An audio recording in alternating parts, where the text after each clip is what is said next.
dia ke bawah ke dapur kan, udah tuh dia ngambil galon, ngelihat dia ada kakek-kakek, ada bapak-bapak parubaya, ditegesin dipanggil Pak gitu kan, nggak nengok, dideketin lah sama temen-temen gua, dideketin, itu palanya muter 180 derajat sambil nyengir, sambil ngomong tulung ngono aku.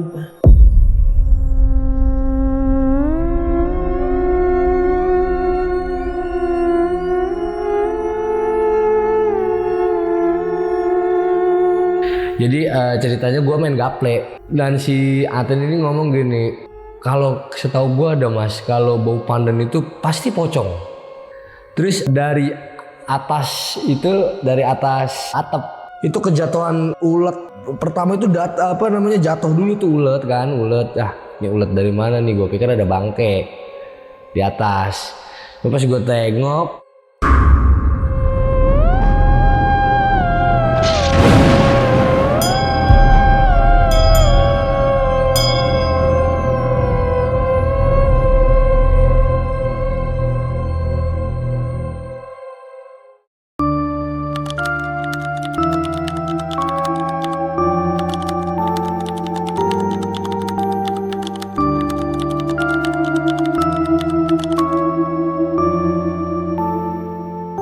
halo teman-teman, malam ini bakal ada cerita dari seseorang yang pernah direhabilitasi di rumah rehabilitasi angker yang ada di Jakarta. Jadi dia di sana bersama rekan-rekannya, ini banyak banget ngalamin kejadian yang gue bilang kejadian ini serem banget.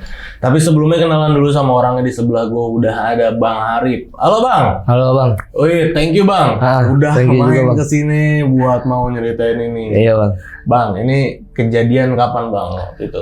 Ini kejadian di tahun 2021 Februari. Baru nih. Nah, ini sebelum masuk ke cerita tadi ada yang mau sampein sama penonton. Apa nih Bang? Ini gue disclaimer ya, ini tentang masa kelam, bisa dibilang masa kelam gue. Jangan dicontoh, ambil baiknya, dan karena gue juga buat edukasi aja sih. Karena semua kejadian horor ini ya pure kejadian horor, bukan gue mau buka aib atau mendiskriminasi tempat atau seseorang gitu. Jadi ya buat edukasi, terutama buat diri sendiri aja sih, umumnya buat kalian semua gitu. Iya, ini masa lalu ya. Masa lalu, pokoknya ini masa lalu deh. Ini cerita masa lalu ya, kalaupun namanya penyesalan itu kan. Iya benar. Di akhir di ya. Di akhir kan? benar. Kalau penyesalan di awal ya. Iya pendaftaran Bang namanya. Dan ini Bang ya, kejadian kan masih baru. Benar. 2021 berarti masih kerekam jelas nih diingatan lu nih ya. Jelas banget Bang. Dan yang pastinya rumah rehabilitasi ini katanya memang angker banget nih. Bahkan ada gue denger tadi cerita di bawah, katanya ada satu kejadian horor yang itu lu saksiin bener-bener berapa orang? 18 orang. 18 orang. 18 orang. Itu di depan muka 18 orang. Bener-bener muncul tuh ya, iya. Si setannya, si hantunya. Iya, dan setiap nongol udah pasti ramean. Nah, di posisi gua ramean, dia masih berani nongol. Oke, ini dan memang rumahnya sebagai bayangan sebelum masuk kita, rumahnya ada rumah tua ya? Rumah tua. Rumah ya ituan Belanda lah. Ya, oke.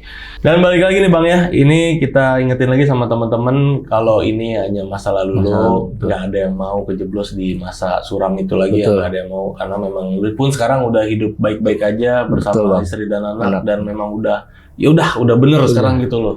Jadi teman-teman di rumah mohon dijaga kolom komentarnya, karena kita sekarang mau cerita horor, bukan bahas yang lain, oke? Betul ya. Jadi buat teman-teman di rumah yang penasaran sama seremnya ceritanya Bang Arif ini, nonton video ini dari awal sampai habis, jangan ada yang skip-skip. Dan buat kalian yang belum subscribe Lonceng Misteri, gue udah langsung subscribe Lonceng Misteri biar Lonceng Misteri makin berkembang. Dan Bang Arif, langsung kita mulai ya ceritanya.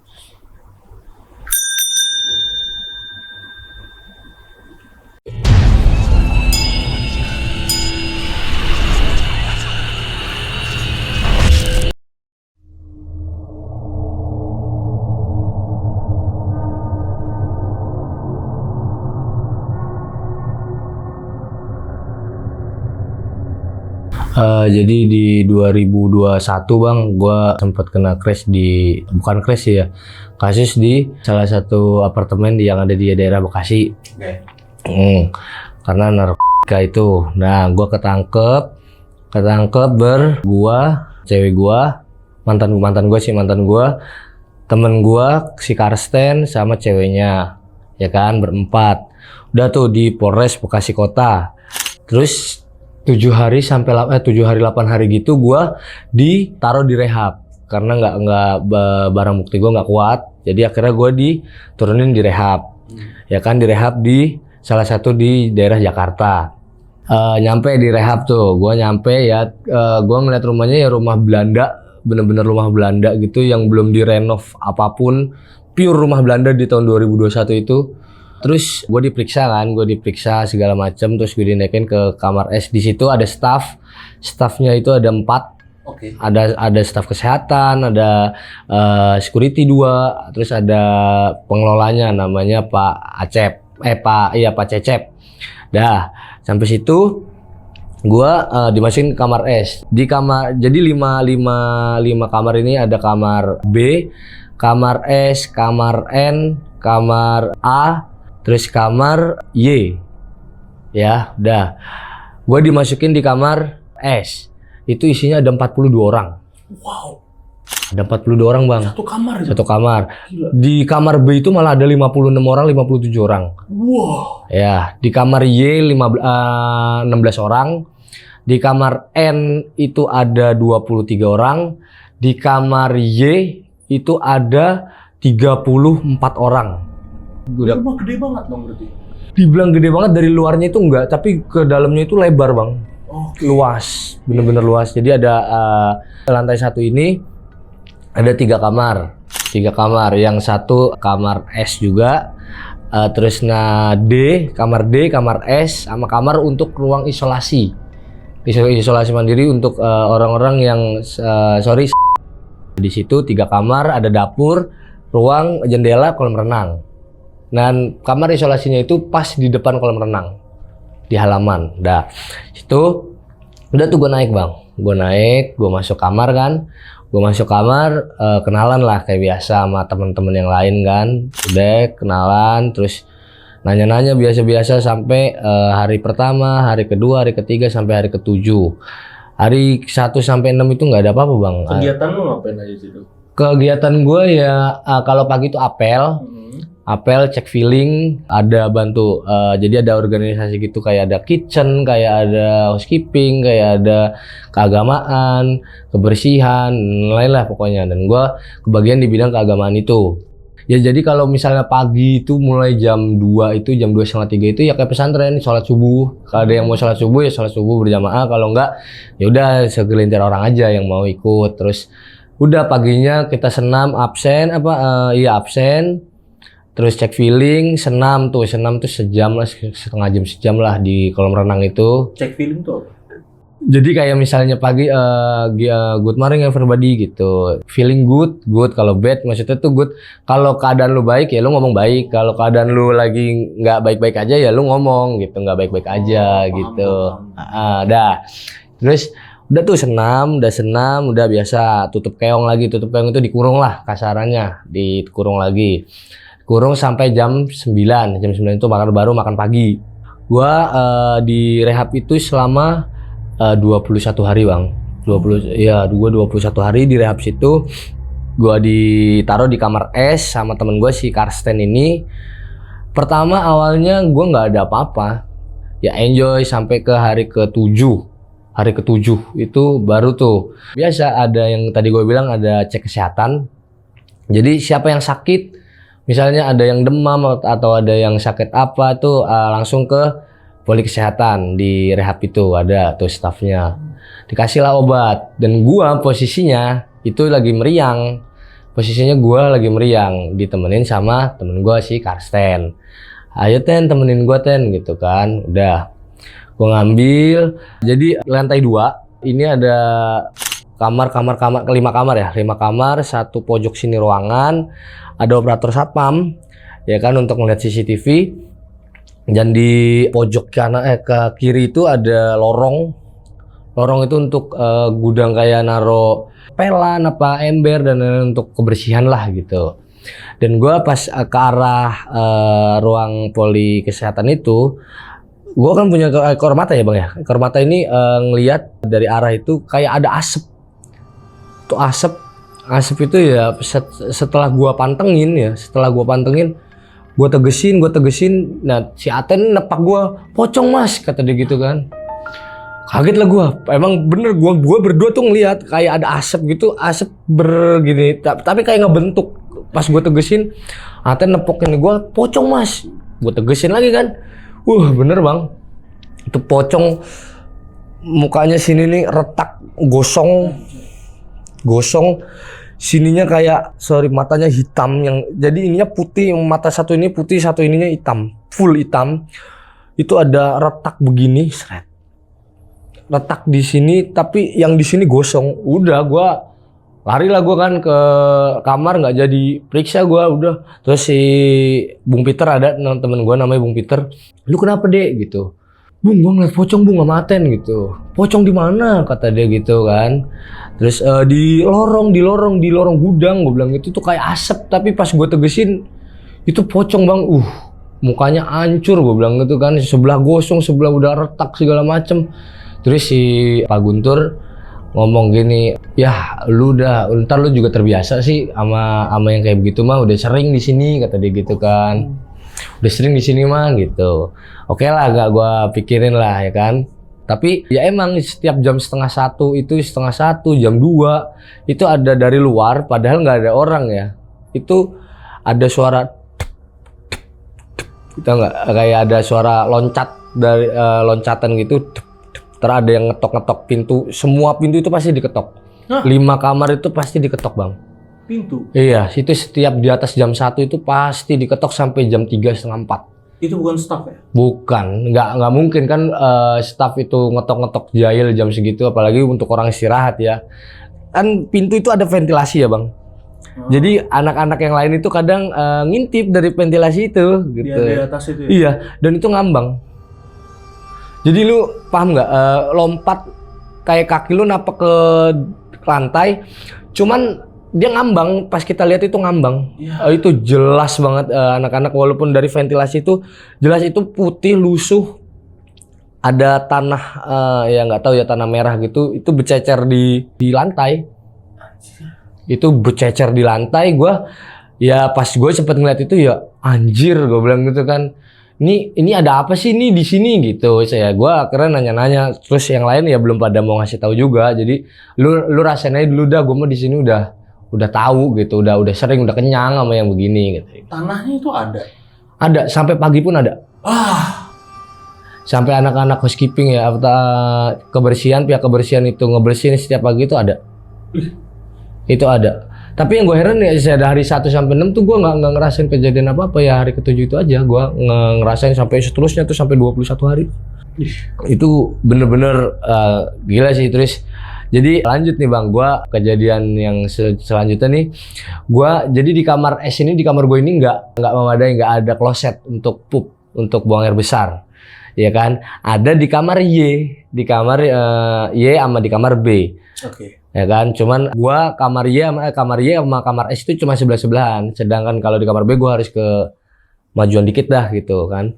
Udah gua kalau itu ada HT, di kamar itu ada HT buat ngabarin mau buang air besar gitu ke kamar Y gitu. Oke, satpam bukain, terus gua ke kamar Y.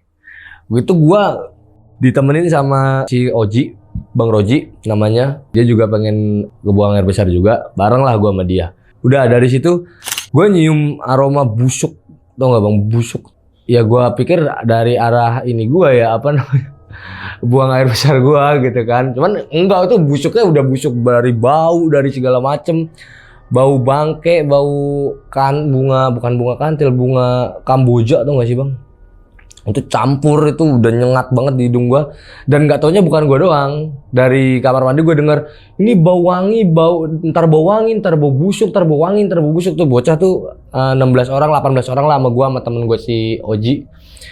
Itu nyium gitu. Terus pas gua kelar, Oji nih kan dia nih buang air besar nih kan. Itu lampu mati, dep. Lampu khusus di kamar Y, lu percaya gak percaya ya bang? Itu mati, dep. Khusus di kamar Y doang, mati. Pas nyala itu si Oji udah keluar, ya kan, nggak tahu dah tuh tuh bocah udah pakai celana apa belum, pokoknya dia udah keluar. Gue cek itu ada suara gitu dari arah kamar mandi gitu. Gue cek dong sama anak-anak, itu ada ya lagi-lagi pocong itu datang dan 18 orang itu ngeliat semua. Jadi sambil rada kayak orang ngintip, gimana sih bang, kayak gini gitu. Itu semuanya ngeliat, itu teriak semuanya sampai gedor-gedor pintu kan, karena kalau malam itu satpam yang megang kuncinya, gedor-gedor. Akhirnya dibuka, pas satpam datang itu hilang. Itu hilang ya, tapi di kamar mandi lagi-lagi ditemuin tanah, percikan tanah. Selalu ada tanah ya? Selalu ada tanah. Muncul ya? Plus ada belatung 2. Sampai situ gua oh ya sorry, kelewatan nih bang. Di kamar gua itu ada bekas tali di atas dinding, itu tali sama paku, tapi pakunya udah diginiin bang, udah diginiin gitu. Gua nggak tahu ya, gua nggak berani nanya apa-apa gitu karena tentang tali itu gua nggak berani nanya lah. Oh mungkin pikiran gue ya buat jemur pakaian atau apa, atau bekas kipas atau bekas apa kan gitu. Dah situ gue jalan lah, udah gue cerita sama anak-anak gimana rasanya, kata Bung Peter ngomong gitu, gimana rasanya, enak gak, kata dia gitu kan, ditongolin 2 kali. Gila sih Bung, gue bilang gitu kan, gila sih Bung, ini kenapa sih, lagi-lagi gue nanya lah bang, kenapa sih, ini ada apa sih gitu. Udah nanti juga lu tahu kalau lu cabut dari sini gitu. Oke, udah dari situ ini kejadian si temen gua, si Aten ini pengen ngambil galon, disuruh sama Pak Yusuf ini ngambil galon karena galon di kamar gua habis, dan kebetulan galon itu ada di bawah di dapur. Oke. Dia ke bawah ke dapur kan, bertiga, dia bertiga, ada Karsten, ada Bung Peter, sama ada Bang Yusril. Pas yang tadi gue bilang kan, ini dapur, ini kamar 2, pintu kaca gitu, kolam renang, depannya ada ruang kamar isolasi mandiri. Udah tuh dia ngambil galon, ngelihat dia ada kakek-kakek, ada bapak-bapak parubaya, itu bungkuk ditegesin sama dia kan, dikira dia orang isolasi mandiri yang sama orang rehapan juga yang lagi ada di isolasi mandiri. Cuman kok bingungnya kok jam 1:30 itu ada di dalam, ada di luar kamar, kan nggak mungkin gitu. Ditegesin, dipanggil Pak gitu kan, nggak nengok, dideketin lah sama temen-temen gua, dideketin, itu palanya muter 180 derajat sambil nyengir, tolong aku gitu, maksudnya tolongin aku gitu. Itu galon dipecahin, ditaruh di, maksudnya dilempar. Kalau udah bocah cabut ke atas, ada setan, ada yang ngadu lah sama kita orang, ada setan di bawah, kata dia gitu kan. Setan siapa? Pocong yang gue lihat gitu. Enggak, aki-aki ya, kalau Aten orang Betawi ngomongnya aki-aki gitu, ada aki-aki. Terus kata orang kagak ada aki-aki gitu. Terus si Pak Subur nih yang tahu itu kakek-kakek siapa, nanti gue ceritain bang. Itu kakek-kakek siapa, cuman ketawa. Sepantaran gue ya umurnya ya, kata si Pak Subur gitu. Iya beh gitu. Pak Subur ini ya? Pak Subur ini orang lama yang di rehab itu udah hampir 38 hari bang. Oh itu Pak yang Subur. Udah ada di rehab itu, jadi dia tahulah kejadian itu. Pak Subur ketawa, habis ketawa udah enggak, dia mah nggak usil gitu, terus kata bocah tetap aja mau usil nggak usil juga kalau ditampakin ya serem, kata dia gitu. Terus matanya juga putih, kata bocah tuh, kakek-kakeknya tuh matanya full putih, cuma matanya hitam, putihnya itu putih sedikit dong, setitik gitu putihnya, tau nggak bang. Terus sudah dari situ gua oke lah, biar berusaha tenang ya. Gue sempet goyang juga karena gue dilanda musibah kayak gitu, ditambah di tempat gue ada teror begitu. Udah lanjut bang, ini ceritanya ini gue pengen sholat tahajud 2:30.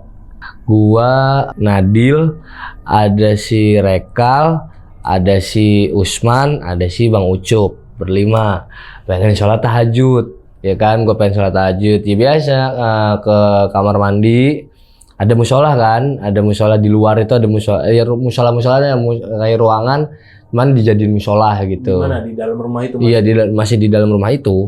Kiblatnya kan arah sini, kiblatnya arah gudang. Oh, oke. Kiblatnya pas ke situ. Ya, kiblat itu arah ke gudang. Terus pas gua lagi Allahu Akbar tuh pengen sholat, tuh ada yang lempar gelas plastik, Bang. Dari arah sana, dari arah gudang. Tung gitu kan. Ayo semua ngeliat ada gelas jatuh, warna hijau tuh jatuh, plak. Ohnya gue ya pada saat itu gue langsung arah ke arah gudang itu. Dan itu dia nggak kayak seperti sebelumnya yang asap dulu baru itu enggak. Dia langsung pocong. Palanya nyampingin nggak ngadep ke gua dulu, cuman ngadep ke tembok dulu. Cuman nggak muter 180 derajat, nengok ke gua. Set, tapi sambil melet. Iya. Ya dengan muka yang begitu yang tadi gua bilang, ininya gosong, retak gosong, yang ininya retak. Matanya yang satu putih full, yang satu hitam full itu gosong. Ini sambil melet. Kali ini sambil melet. Ya gua sama anak-anak semua 5 orang itu ngeliat. Teriak lah Bang. Ada satu temen gue si Yusril pingsan karena udah nge-freeze, katanya berat. Kayaknya dia yang nggak tahu ya yang dicecer apa gimana. Gue yang pada saat itu sadar sama yang 4 temen gue yang lainnya, gue kabur. Lagi tahajud itu. Lagi tahajud Bang. Itu bisa-bisanya itu gue lagi sholat tahajud sama anak-anak yang lain. Ada dia itu. Ah gila, ini sampai gue pengen ibadah aja diganggu gitu. Itu kalian tahajud berjamaah waktu itu? Berjamaah. Ya. Berjamaah. Ada yang masalahin lagi nanti, kok tahajud jamaah, enggak tahajud bisa jamaah kok. Soalnya gue di pesantren dulu juga begitu tuh. Tahajud berjamaah. Bisa.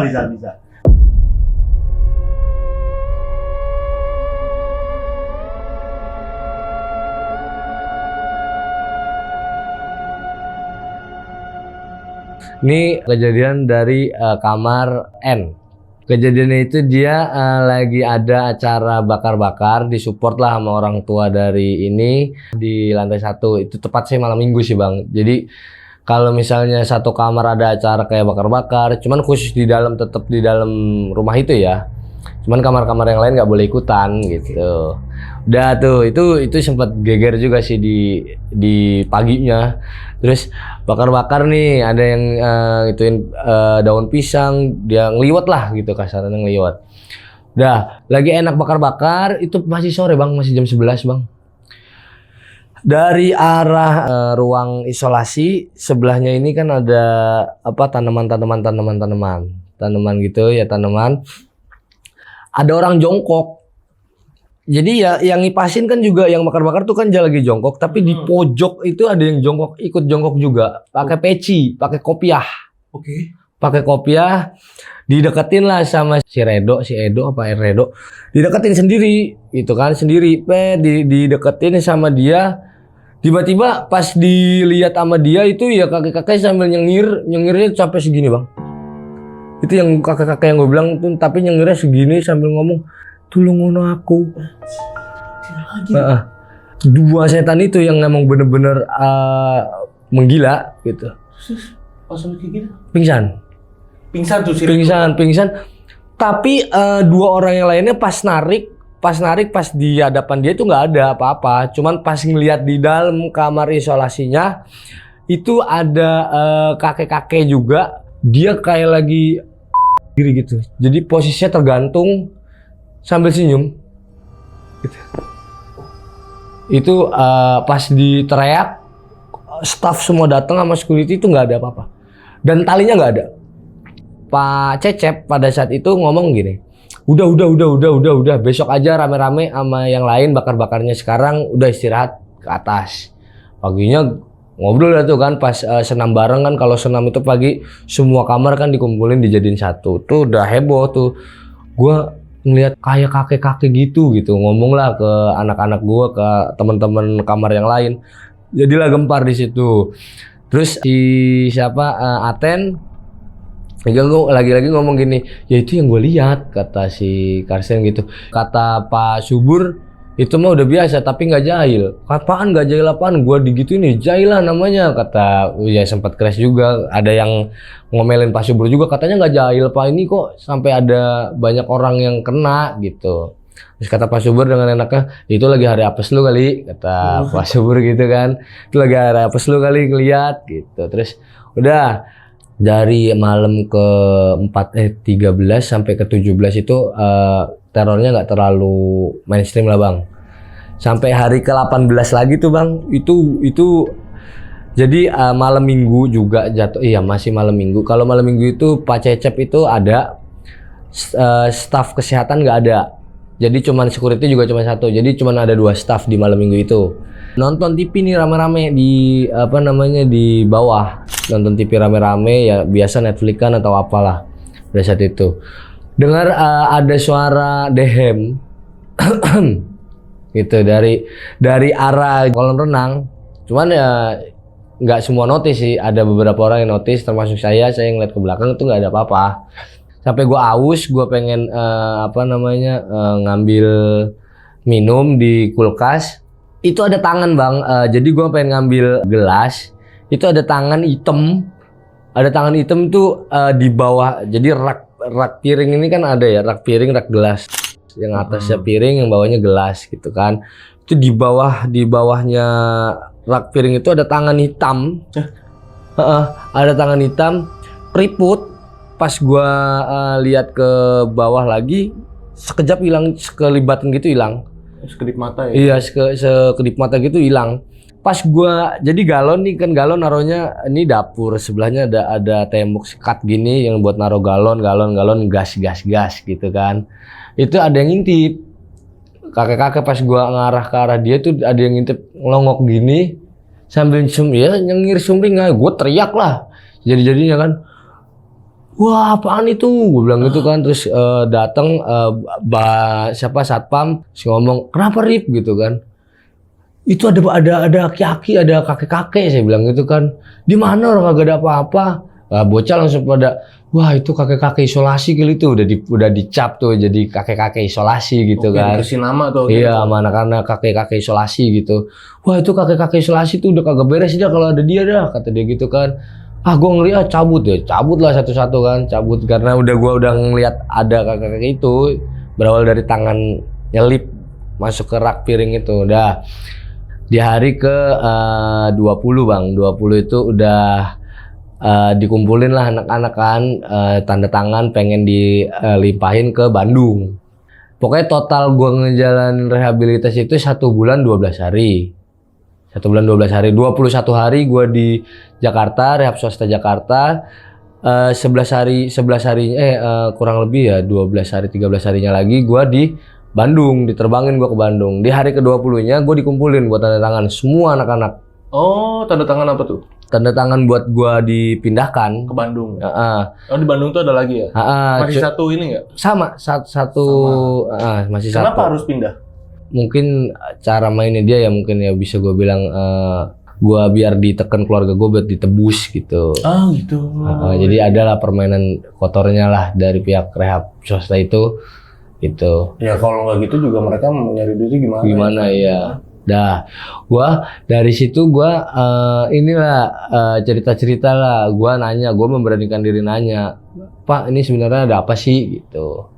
Sebenarnya ada apa sih Pak gitu. Kok itu baru di hari ke-20-nya, terus gimana maksudnya? Ya dia muka pengen ngomong tapi takut juga. Pak Cecep ini pengen ngasih tahu kita, cuman kayak agak-agak takut gitu. Enggak Pak, emang ini ada apaan sih di rehab ini? Saya bilang gitu kan. Bung Peter nyeletuk nih, udah Pak kasih tahu aja Pak gitu.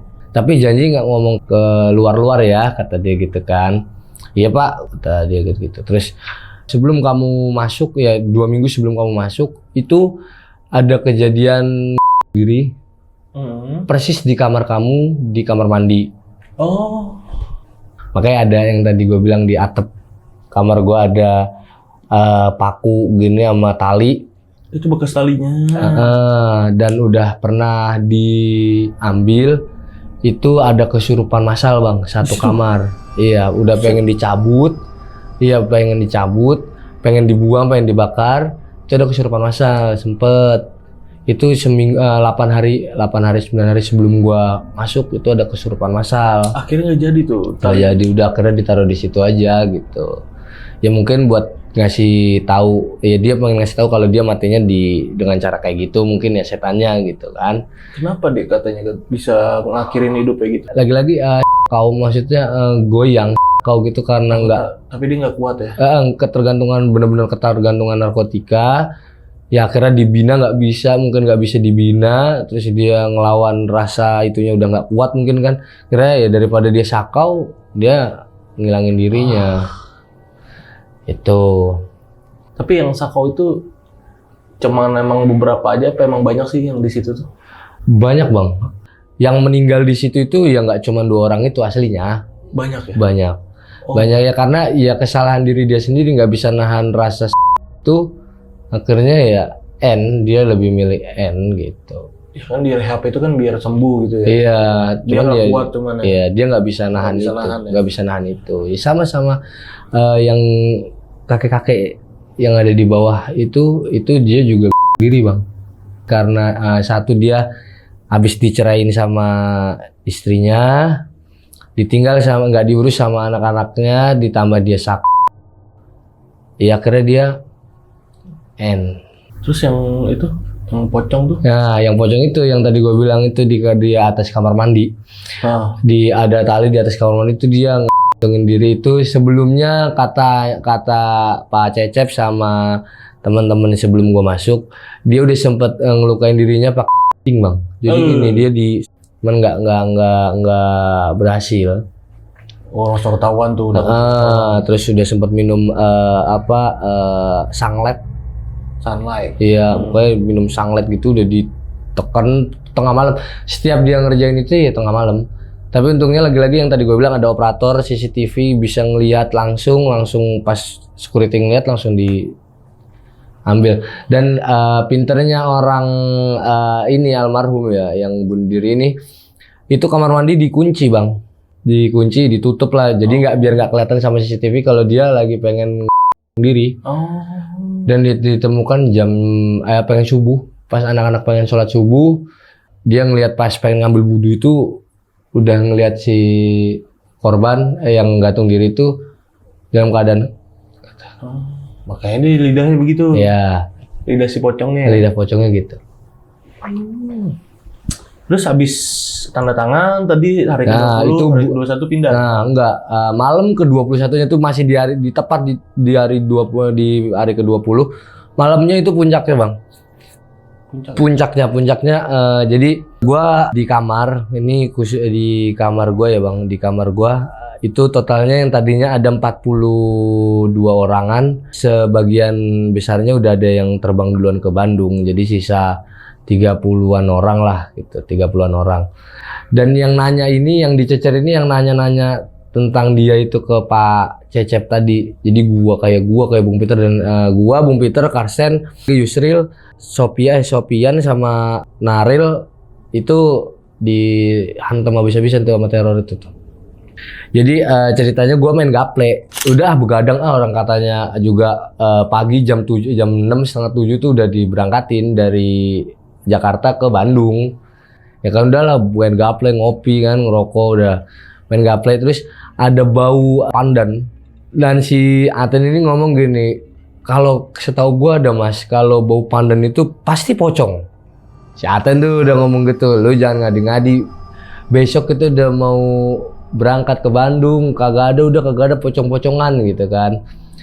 Terus dari atas atap ya itu anak-anak udah tidur tuh, cuma kita berenam doang yang belum tidur. Itu kejatuhan ulet, kayak ulet sagu, cuma bukan belatung bang, kayak ulet tapi kecil, ulet sagu, kecil tuh enggak. Itu jatuh, itu ada 15 biji kurang lebih. Itu pas gua tengok itu kayang. Itu pocong kayang. Jadi palanya di bawah, kakinya di atas gitu. Jadi kayak orang ingin gitu. Mangap, udah bukan melet, mangap bang. Dan dari mulutnya itu ya keluar ulet. Oh, itu dari mulutnya keluar? Iya, itu dari mulutnya keluar ulet. Pingsan 6-6-nya. Lu termasuk? Oh iya, termasuk gua itu sekali seumur hidup gua pingsan. Anjir. Itu dia kayak yang di plafon. Kayang kakinya ke atas plafon, palanya begini. Kebalik deh. Begitu. Itu dari mangapnya itu, mulutnya itu keluar apa namanya ulat-ulat kecil kayak ulat sagu gitu tapi kecil-kecil. Lah dia ngerayap berarti begitu. Ya gua nggak tahu bang, ya namanya setan kan bang. Ya, pas gua lihat ya pokoknya pertama itu jatuh dulu tuh ulat. Ini ulat dari mana nih? Gua pikir ada bangke di atas. Pas gue tengok, rame anak-anak ngelengok semua. Lu nggak lihat persisnya gimana? Lu lihat cuma mukanya doang? Mukanya doang. Gue nggak tahu bentuk dia gimana karena emang lampu kan kalau malam digelapin. Anak-anak tuh mintanya digelapin gitu kan. Pas gue lihat ke atas, udah mangap itu, pocong tuh mangap. Ngeluarin ulat-ulat. Wah, gue sempet teriak dan nggak tahu kenapa teriakan gue itu nggak kedengeran sama mereka yang tidur. Teriakan gua padahal berenam loh bang, itu nggak bisa ngebangunin, ya kayak berat kayak nyangkut di sini. Jadi ya hasil gue pada pingsan. Paginya gua ngomong sama anak-anak, gua bilang sama anak-anak yang belum diterbangin ke Bandung ya, gua ngomong banyakin berdoa aja dulu pada, gua bilang gitu kan, lu pada doa aja dah biar nggak kenapa-napa, gua bilang gitu kan, biar nggak ada itu, udah lu sering-sering doa aja buat nih kamar gitu. Soalnya mau gimana juga ini kamar bekas dia ngakhirin hidupnya. Jadi ya udah pasti dia lebih sering datang ke sini ketimbang ke kamar-kamar yang lain, saya bilang gitu kan. Udah tuh tos-tosan pergilah ke Bandung, ke Bandung. Gua kasih gue lihat ya kok rumahnya ya sama gitu, rumah-rumah Belanda gitu. Cuman ya nggak terlalu horor lah, cuma ya ada lah namanya setiap rumah pasti kan ada sisi horornya, cuman nggak terlalu ekstrim kayak di Jakarta gitu. Oh. Sampai akhirnya di Bandung berapa hari? 13 hari. 13 hari. Baru kelar tuh selesai. Baru kelar, gue dibuang. Jadi buangan. Jadi anak buangan, orang yang nggak ditebus sama pihak keluarganya itu dibuang di gerbang tol Cimahi.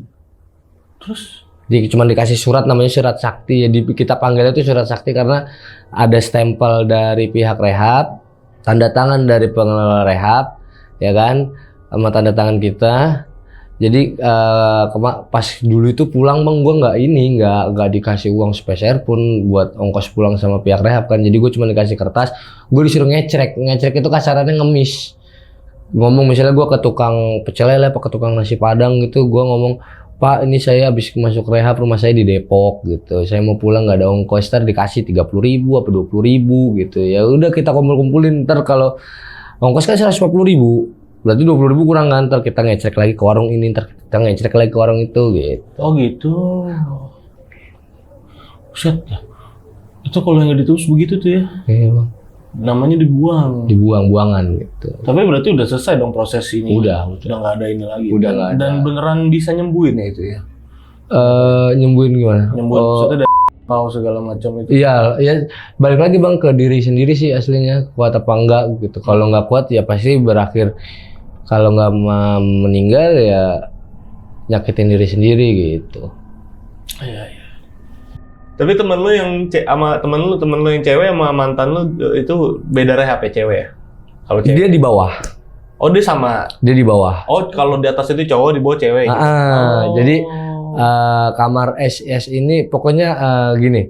Gua kasih kisi-kisinya, namanya tuh tokoh-tokoh wayang nama kamarnya, yang di bawah juga. Tapi yang di atas tokoh wayang laki-laki, yang tokoh di bawah yang kamar di atas 2 biji, di bawah 2 biji itu tokoh wayang wanita lah, perempuan gitu. Jadi jangan ya, pokoknya teman-teman di rumah jangan sampai ya. Iya ini. Jangan sampai masuk rehab karena nggak enak. Kira enak. Jadi kurung belum mau rehab dari pemerintahannya atau swasta, apalagi swasta men, udah nggak bakal bener dah. Gak bakal enak. Bener. Iya, rehab swasta itu ya salah satu rehab yang nggak enak. Ya, terus ini di akhir cerita lo ada pesan nggak nih buat temen-temen yang sekarang nih mungkin baru-baru mau bandel nih, gimana? Lo kan pernah salah arah lah. Ada pesan nggak nih buat mereka nih? Ya untuk yang mau nyoba bandel, apalagi bandel di ya, jangan deh, gua kasih tahu itu semua ngerugiin lu, kasihan orang tua lu, karena kalau lu kena orang tua lu bakal ngejual tanah, bakal ngejual rumah demi lu bisa keluar lagi. Lu nggak kasihan sama orang tua lu kalau sampai orang tua lu ngemis-ngemis, mohon-mohon sama polisi, sujud-sujud sama polisi di depan lu, itu sakit hati, gue pernah rasain. Nah, jangan sampai ya. Jangan sampai. Yang kasihan orang tua kita, yang malu keluarga ya. Betul. Pokoknya itulah tadi. Semuanya udah diceritain, kejadian-kejadian horornya, dan ini gue makasih banget lu udah mau cerita sama Iya, Bang. teman-teman, sama gue. Yang pastinya gue juga kan baru tahu nih, jadi ilmu baru juga nih gue nih. Oh ternyata di rehab tuh begitu anjir. Gue selama ini yang gue tahu rehab ya udah enak gitu, hidup di rehab tuh ternyata kagak enak anjir. Gak enak, rehab itu gak ada yang enak. Gue kira ya kan kita yang tahu biasanya rehab orang-orang kaya nih di rehab, enak banget ini. Iya mungkin ya, kalau di Lido asli pemerintah itu enak bang, 4 sehat 5 sempurna itu udah dipastikan. Wow ya kan. Udah pasti enak. Artis, Iya kayak ya. kayak artis-artis tuh udah pasti fasilitas. Cuma kalau rehab swasta, siapa yang mau ngedanain? Iya. Thank you Bang ya udah mau nyeritain ini. Sekali lagi thank you banget udah mau nyeritain you, sama Bang. gua dan sama teman-teman di rumah. Pokoknya sukses terus, Amin. lancar terus, Amin. dan bahagia terus, Amin. keluarga sama Amin. anak juga. Amin. Dan buat teman-teman yang udah nonton video ini dari awal sampai habis, gimana pendapat kalian? Tulis di kolom komentar. Kalau kalian suka sama video ini, jangan lupa di like videonya dan tulis di kolom komentar ya gimana pendapat kalian. Oke. Dan yang mau cerita nih datang langsung ke sini, caranya gampang banget. Kalian bisa ke Instagram kita yang sering main Instagram di @loncengmisteri, bisa klik link di bio-nya, atau yang mau langsung bisa juga ke link di deskripsi di bawah video ini. Oke. Akhir kata gue Gilang izin pamit, Bang Arif juga izin pamit. Wassalamualaikum warahmatullahi wabarakatuh.